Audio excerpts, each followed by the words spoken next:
Hey, Chef Ro here. Today I'm going to show you how to do something that a lot of people find very difficult but can actually be quite simple. Cutting a hard squash that hasn't been cooked yet. Butternut squash, acorn squash, spaghetti squash, all of those squashes, you cut them all the same way. And a lot of people really struggle with it and don't know how to do it, but there's a really easy way to do it and I'm going to show you what that is. Okay, so I'm going to use my spaghetti squash here, and you are going to need a knife, and a paring knife is not the guy here. You need 8-inch chef's knife is ideal.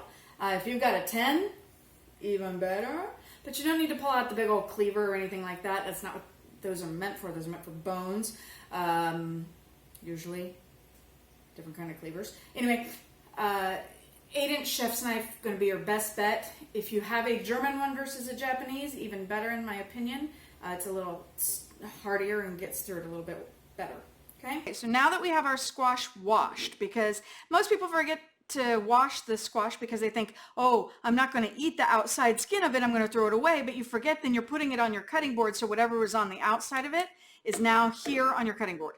So anything, watermelon, cantaloupes, squash that you're going to cut, even if you're not going to eat the rind, you should still always wash it before you cut it. That way you're not contaminating your cutting board. So now that I have it washed, we're going to start cutting it.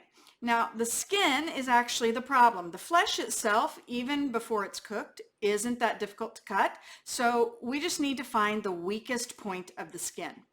Okay, and it's right here. Right below this stem, this is the youngest, and so it's going to be the weakest point of that skin.